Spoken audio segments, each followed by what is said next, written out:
ஆமா, இதோ பாரு தம்பி.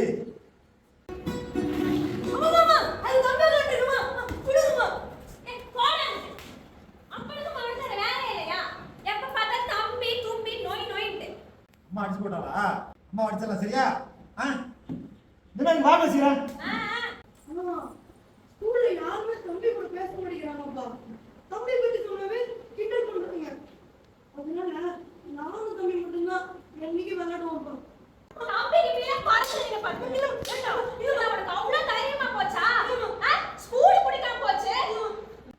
என்ன தம்பி ஸ்கூலுக்கு போல?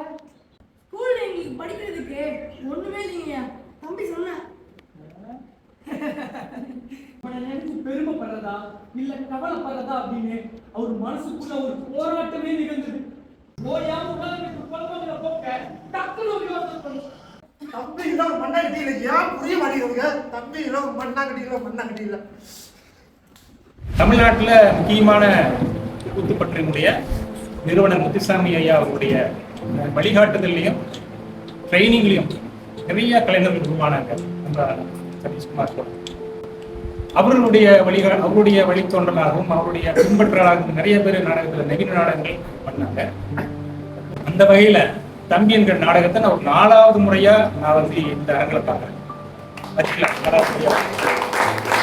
ஒவ்வொரு முறையுமே ஒரு புதுமையான காட்சி அமைப்பு, பாத்திரங்களை செதுக்கி செதுக்கி செதுக்கி முதல் முறை பார்த்ததுக்கும் இப்போ பார்க்கறதுக்கும் நிறைய வித்தியாசம் இருக்கு. ரொம்ப கூர்மையா இருக்கு. பின்னாடி வந்து ஒரு பொருள் கேட்டுச்சு, நாடகம் நடிச்சிட்டு போகுது, ஏன் லைட் ஆஃப் பண்றாங்க அப்படின்னு. இப்போ நீங்க நல்லா கவனிச்சிருந்தா எனக்கு தெரியும், இதுக்கு பின்னாடி ஒரு பெரிய ஒர்க்கே இருக்கு. நம்ம பார்த்து ஒரு கதை நடிச்சிட்டாங்க அப்படின்னு வந்து சொல்றோம். அந்த நடிப்புக்கு பின்னாடி அவங்க பண்ண பயிற்சி, அதுக்கு அவங்களோட உடலையும் மனதையும் தயார்படுத்தக்கூடிய அதுக்கு எடுக்கக்கூடிய டைம் வந்து பாத்தீங்கன்னா அது நீங்க பாத்தீங்கன்னா அப்படியே அசந்துருவீங்க. ஒரு அம்மா எளிய குடும்பத்தில் இருக்கக்கூடிய ஒரு தாயாரை அப்படியே பிரதிபலிச்சிருக்கிறீங்க. ரொம்ப அருமையான ஒரு கோவப்படுறது, தம்பி மேல கோவப்படுறது, கணவர் மேல கற்பனையான ஒரு பாத்திரத்தை உருவாக்கின தந்தையார் மீது ரொம்ப காட்டமா நடந்துக்கிறதெல்லாம் ரொம்ப அருமையா நடிச்சிருக்காங்க. இப்படி எல்லா கலைஞர்களுமே குறிப்பாக தம்பி பாராட்டுக்கள், மற்ற எல்லா கலைஞர்களும் பாராட்டுக்கள். அத வந்து அந்த அப்பா கேரக்டர் வந்து மத்தளத்துக்கு 2 பக்கம் இடிங்கிற மாதிரி பையன்ட்டையும் மாட்டிக்கிட்டு ருக்மிணி அவங்ககிட்டையும் மாட்டிக்கிட்டு, அது வந்து அந்த அப்பா கேரக்டர் இருக்கு இல்லைங்களா, அது வந்து ஒரு உண்மையாலுமே ஒரு நிஜமான ஒரு குடும்ப ஆணை கண் முன்னாடி நிறுத்தக்கூடிய ஒரு கேரக்டர் அந்த அப்பா கேரக்டர் இருந்துச்சு. அப்போ ஒரு பிரதி உள்வாங்கிறது மட்டும் இல்லாம ஒரு நாடக கலைஞனா இருக்கும்போது தன்னோட உடலையும் மனதையும் வந்து தயார்படுத்திக்க வேண்டியது. இது தொடர்ச்சியா நம்ம 2-3 நாடகங்கள் பார்க்கும்போது இந்த அரங்கு நம்மளுக்கு பழகி போகும். புதுசா பார்க்கும்போது கொஞ்சம் ஒரு மாதிரி இருக்கும், ஆனா பார்க்க பழகி போகும். ஏன்னா ஏற்கனவே இவங்களோட குறுநாடகங்கள் பார்த்தவங்களுக்கு தெரியும் அது எவ்வளவு அழகா வந்து அவங்க டிசைன் பண்ணியிருக்காங்க அப்படிங்கிறது. அதே மாதிரிதான் இந்த நாடக பிரதியும் ரொம்ப அழகா உள்வாங்கிட்டு அருமையா வந்து அதை பெர்ஃபார்ம் பண்ணிக்கிறாங்க. இவங்களோட இந்த அயராத உழைப்புக்கு நம்ம எல்லாருமே நல்ல பாராட்டு. அந்த எழுத்து என்கிற ஒரு இலக்கிய படைப்பு ஒரு கலைப்படைப்பா மாத்துறது வந்து அவ்வளவு சாதாரணமானது அல்ல.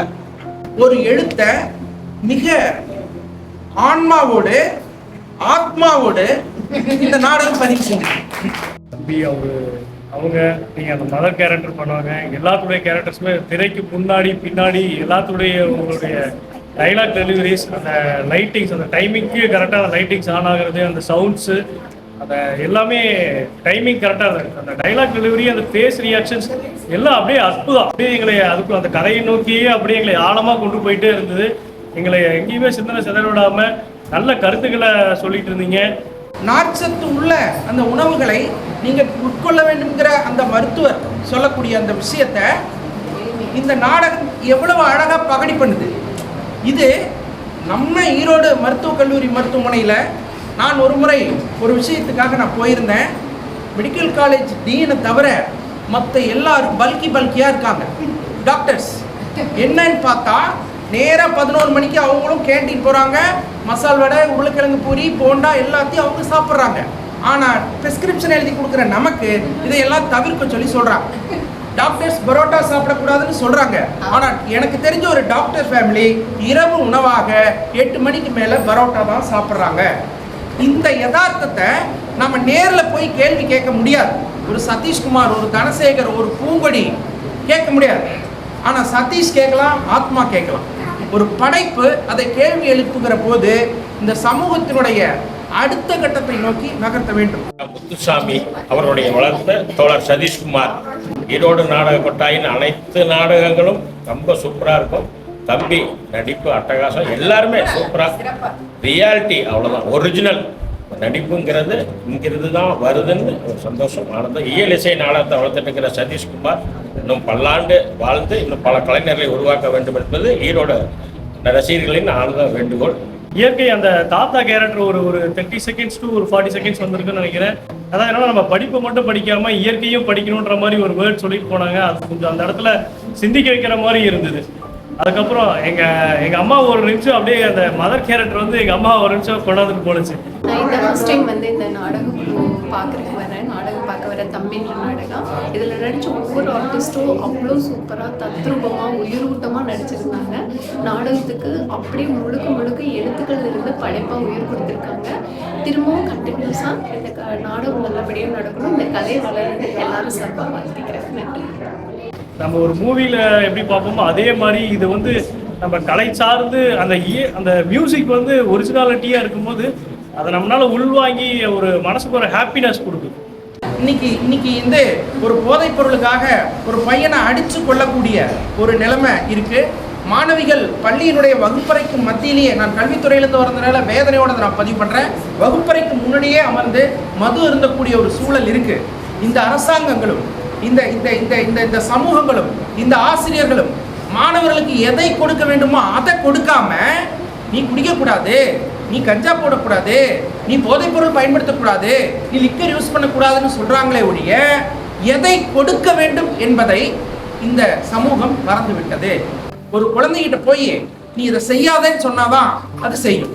இப்போ ஆத்மா வந்து அவங்க அம்மா செய்யாதேன்னு சொன்ன விஷயத்த செஞ்சான், அது சைல்டு சைக்காலஜி. இதை புரிஞ்சுக்கிட்டு எதை கொடுக்க வேண்டும்?